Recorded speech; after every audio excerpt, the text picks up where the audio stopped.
সম্মানীয় দর্শক বন্ধুগণ, পিএম কিষাণ সম্মান নিধি যোজনার ১৯তম কিস্তির টাকা সরাসরি ২৪ তারিখ নাগাদ প্রধানমন্ত্রী কৃষকদের অ্যাকাউন্টে ডিবিটির মাধ্যমে ট্রান্সফার করবেন।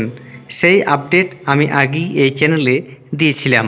আর মাত্র ২ দিন রয়েছে, তারপরেই ১৯তম কিস্তির টাকা কৃষকদের অ্যাকাউন্টে আসতে চলেছে। এর মধ্যেই পিএম কিষাণ উপভোক্তাদের একটা করে SMS পাঠানো হচ্ছে সরকারের তরফ থেকে।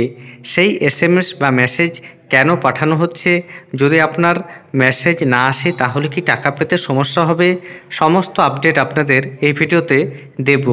এর আগে অনুরোধ, চ্যানেলে নতুন হয়ে থাকলে ছোট্ট চ্যানেলটি সাবস্ক্রাইব করে নোটিফিকেশন অল করে রাখতে ভুলবেন না।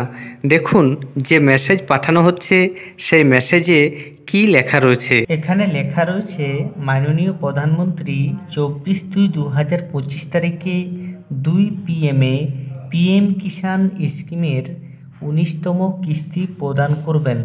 আপনাকে এখানে একটা লিঙ্ক দেওয়া রয়েছে pmindiawebcast.nic.in লিঙ্কে ওয়েবকাস্টের মাধ্যমে উক্ত প্রোগ্রামে যোগদানের জন্য আন্তরিকভাবে আমন্ত্রণ জানাচ্ছি। আপনাদের শিবরাজ সিং চৌহান, কেন্দ্রীয় ক্যাবিনেট মন্ত্রী, কৃষি ও কৃষক কল্যাণ মন্ত্রণালয়। বুঝতে পারছেন, এই যে মেসেজটি পাঠানো হচ্ছে, এই মেসেজের মাধ্যমে জানানো হচ্ছে 24/2/2025 তারিখ নাগাদ পিএম কিষাণ সম্মান নিধি যোজনার ১৯তম কিস্তি টাকা কৃষকদের অ্যাকাউন্টে দুপুর 2টোর সময় সরকারের তরফ থেকে অর্থাৎ প্রধানমন্ত্রী সুইচ টিপে ছাড়বেন। এর আগে আপনাদের দেখিয়েছিলাম ব্যানারে এই টাইম লেখা ছিল 12টা 30, অর্থাৎ তখন বলা হয়েছিল দুপুর 12টা 30 নাগাদ ১৯তম কিস্তির টাকা প্রধানমন্ত্রী ছাড়বেন।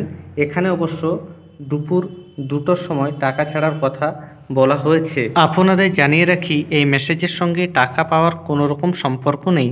এই মেসেজটি যে সকল কৃষকের আসেনি তারাও টাকা পাবেন, এবং যাদের এসেছে তারাও টাকা পাবেন। তবে আপনার সমস্ত তথ্য ঠিক থাকতে হবে এবং আপনার স্ট্যাটাসে সমস্ত রকমের পরিবর্তন এসে থাকতে হবে। এই মেসেজটি পাঠানোর একটাই উদ্দেশ্য, সরকারের তরফ থেকে অর্থাৎ প্রধানমন্ত্রী যখন টাকা ছাড়বেন সেই অনুষ্ঠান যদি কৃষকরা দেখতে চান, তবেই এই মেসেজে যে লিঙ্ক এসেছে সেই লিঙ্কে ক্লিক করে সেই অনুষ্ঠানে যোগ দিতে বলা হচ্ছে। ধন্যবাদ।